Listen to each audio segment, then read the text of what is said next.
Assalamualaikum warahmatullahi wabarakatuh. Nama saya Trislina Handayani, NPM 17 14 15 10 13, mahasiswa Kehutanan Universitas Lampung angkatan 2017. Akan menyampaikan review dari buku Biologi Konservasi karangan Muhammad Indrawan, Richard B. Primak, dan Jatna Supriyatna pada tahun 2007. Yang pertama yaitu tentang bentang alam manusia. Bentang alam manusia itu sendiri adalah suatu bagian geografi yang menjadi pemandangan alam atau daerah di permukaan bumi yang merupakan satu kesatuan. Pendekatan bentang alam itu penting karena persebaran jenis tidak dibatasi oleh garis buatan manusia, melainkan oleh ekosistem. Memungkinkan upaya pelestarian alam tidak hanya membawa manfaat bagi keberagaman hayati, tetapi juga bagi masyarakat yang ada di sekitarnya. Contohnya, Burung Indonesia menerapkan program pengelolaan hutan terintegrasi secara lestari. Bentang alam itu penting bagi keberagaman hayati yang kaya akan keberagaman jenis burung. Keragaman hayati adalah pertanian kopi dengan menggunakan naungan berbagai spesies. Jumlah jenis pohon naungan tersebut dapat mencapai 40 spesies dalam setiap lahan. Di Indonesia terdapat suatu contoh penelitian keanekaragaman hayati pada suatu lanskap kebun hutan kopi di Lampung Barat, yang hasilnya menunjukkan bahwa sistem kebun hutan dengan berbagai lapisan atau strata vegetasi tersebut mengandung lebih banyak spesies burung daripada sistem budaya kopi secara monokultur yang hanya memiliki satu lapis vegetasi. Berdasarkan penelitian Maillard dan kawan-kawan pada tahun 2005, bahwa berbagai studi di berbagai hutan tropika humida semakin kuat menyiratkan bahwa hutan bekas pembalakan selektif sekalipun masih dapat menyimpan keanekaragaman hayati yang relatif besar dan mungkin lebih besar dari perkiraan sebagian besar orang. Suatu penelitian mengenai hutan produksi bekas dibalak di Kalimantan berupaya memahami berbagai proses ekologi sebagai dasar pertimbangan pengelolaan hutan. Dapat disimpulkan bahwa berbagai praktik pembalakan serta pembangunan infrastruktur di satu sisi dan perlindungan di lain sisi akan memberikan dampak yang berbeda-beda terhadap keanekaragaman hayati, dan bahwa semuanya pun akan berpengaruh pula pada penghidupan atau mata pencarian masyarakat setempat. Disarankan bahwa bila dikelola dengan baik, hutan produksi sekalipun, baik aktif dibalak maupun yang telah ditinggalkan, masih dapat memasukkan fungsi pelestarian satwa dan pada umumnya keanekaragaman hayati. Pengelolaan ekosistem. Menurut Grumin tahun 1994, konsep pengelolaan ekosistem yang sedang berkembang saat ini yaitu pengelolaan ekosistem yang memadukan pengetahuan ilmiah mengenai berbagai hubungan ekologi di dalam kerangka pemikiran sosial ekonomi dan nilai-nilai yang rinci, serta mengarah pada tujuan umum berupa perlindungan keutuhan ekosistem alami dalam jangka waktu panjang. Tujuan dari pengelolaan ekosistem hanya dapat dicapai bila terjadi kerjasama yang efektif antara badan pemerintahan, organisasi konservasi, kalangan bisnis, dan pemilik lahan, serta masyarakat.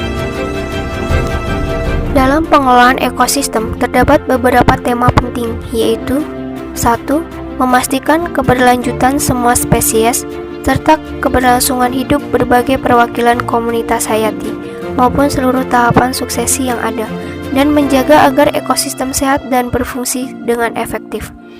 Yang kedua, mencari serta memahami hubungan antara tiap tahap maupun skala yang beroperasi dalam hierarki suatu ekosistem, mulai dari tingkat individu, spesies, komunitas, hingga ekosistem, bahkan mencapai skala regional dan global.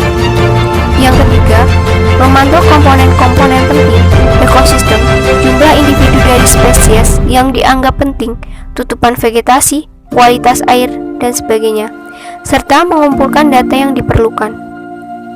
Dan kemudian menggunakan hasilnya untuk menjalankan praktik pengelolaan sesuai keadaan setempat. Yang keempat, memahami bahwa manusia merupakan bagian dari ekosistem, dan bahwa penilaian manusia akan mempengaruhi tujuan pengelolaan. Selanjutnya, perlu dikembangkan pemahaman bersama bahwa mengelola sumber daya secara kelanjutan akan memberikan manfaat berkepanjangan pula, yaitu ekologi restorasi. Pemulihan ekologi atau ecological restoration merupakan praktik perbaikan yang dapat didefinisikan sebagai proses yang secara sengaja mengubah keadaan lingkungan suatu lokasi untuk membentuk kembali suatu ekosistem tertentu yang bersifat asli dan bernilai sejarah. Tujuan dari proses restorasi tersebut adalah mengembalikan struktur, fungsi, keanekaragaman serta dinamika dari ekosistem terkait. Ekologi restorasi merupakan ilmu dan praktik mengenai pemulihan populasi, komunitas, dan ekosistem.